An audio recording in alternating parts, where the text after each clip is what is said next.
Okay, May 16th, here on a windy Chino day. Hopefully y'all will be able to hear me. We're live at the dog pound. Just got done picking up an old bourbon. We got so far, give me a paw so far, no kisses, paw. Paw, yeah mama. We got the shaft fire helping out, representing. So what we have here, I have yet to talk about, is a 1971 Ford F something or other, 600 probably, tow truck. Pretty neat old girl. She's got a Holmes 600 record unit on it. I made mention of it before, but I've yet to do any true video on it. Electric over hydraulic wheel lift. Some of you people in the future might watch this and recognize it, especially if you're in the Phoenix area, because it used to belong to Mesa School Districts, Mesa Public Schools, whatever. We're going to clean her up. I'm not sure. We're thinking maybe red, white, and blue on color.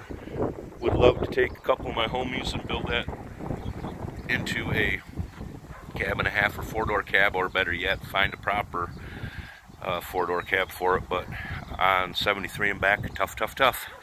So, Holmes 600, it's a twin boom unit. The booms separate up there, and you can literally swing them off to the side. So, basically, you unpin them, and the boom swings right out this way to the side to work. They're great for roadside recoveries and stuff. They're worth the shit for picking anything off the back of the truck because the booms don't extend, but it's still cool.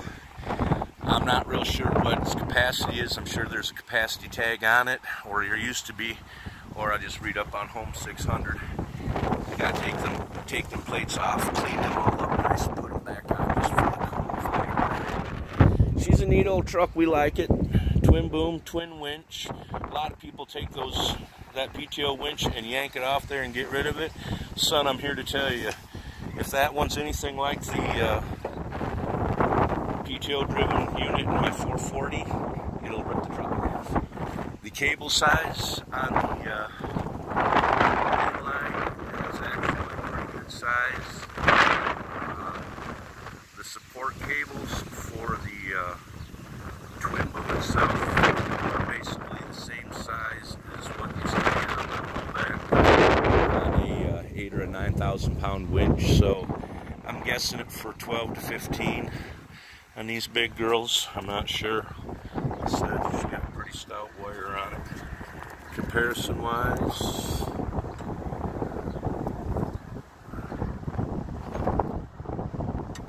pinky, every pinky. I don't know. They're about that big. I need to get a wrench on it.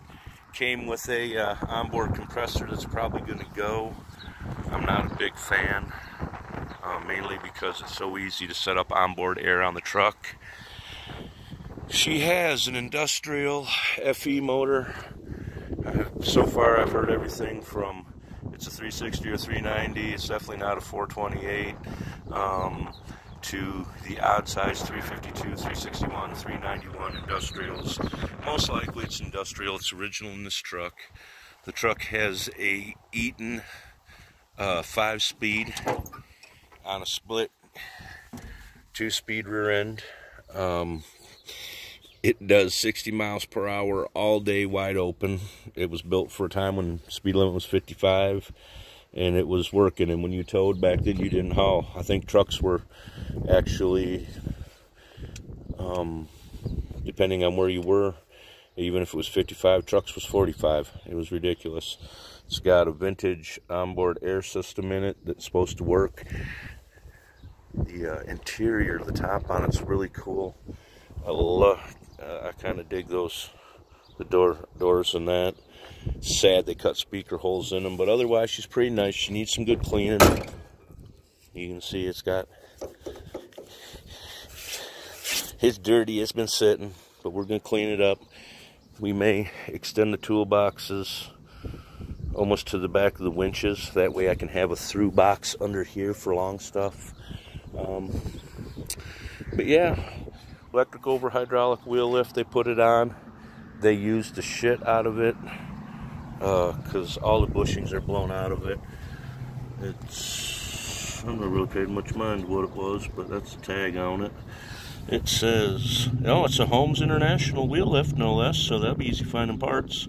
Lift rating 3,000, tow rating 7,500. Excuse me, 3,000 or 7,500. So, yeah, well, like I said, they used it for toting buses, so that's what she is. We're gonna keep her around. It came to me. It needed to be here. I like it. At some point, I'm torn between leaving it be stock, bone stock, not messing with it any other than maybe putting a set of headers, Edelbrock intake and carburetor on so it can breathe. This thing's choked right down. It is on a Holley 2-barrel, which is a nice note because those are kind of handy, and it should probably be the big Holley at that. Petronix aftermarket ignition in the cap to get it hotter. If we keep this motor, those things are going to happen. If I can find the standard bell housing adapter for the Cummins, this thing's probably going to end up with a 12 valve in it, or maybe a 7.3, but I doubt it. I don't know, and it might just get left alone and kept cleaned up and kept originalist just because it's cool. I gotta pull the front valance and knock some dents out of it. Thankfully she's old iron, and while that's cracked, I think I can. It's a truck. I'm not gonna, how did Jonathan put it this morning? I repair them, I don't restore them. But you know, I can use some love. I think we're gonna take this off, get this cleaned up, straightened out as much as possible. Maybe black out the grill or something. The bumper needs to be refitted to fit right and come off something else. You can see where it's hit the truck and it's bent and it's hit up into the truck. We'll build it. We'll figure it out. I'm thinking we'll cut it and fold it out and then cut here and there and roll that out also. See if we can't get a better matchup on it so it looks good. I bet you I have my hand totally out of frame. Basically cut it in this corner, bottom top, fold it out, cut the ends, fold them out a little bit, plate in through here, through there. Oh, I so suck at doing this. Anybody that's watching me, thank you. So anyway, we're pushing the video. Let me back off the old girl, get a look at her from this side. We're gonna do some stuff with her. We're gonna keep her around. She's just too cool not to. Plus, it's an interesting chapter in the day-to-day from around here. So, any of you folks that are happening to be watching, we thank you. We hope you enjoy what you see or get a chuckle out of it. We'll do more video of that. A little head nod towards Finley Subaru. It's getting on towards demolition derby time. We've been talking to them. That one's going back. Chevy's going. That's Dory's. I'm not sure what I'm driving. I was actually talking to a couple people today about maybe donating a heavy car. So things are going on. Not sometimes as fast as I need them to, but that's just the way it is. No, this is not staying. What are they doing with it? Not a clue. Hopefully shipping it to some rust-bound state where they need a nice, crisp, clean. Shoot. Gotta be 78 or older because it's got a long hood Suburban. All right. Thank you. Good day.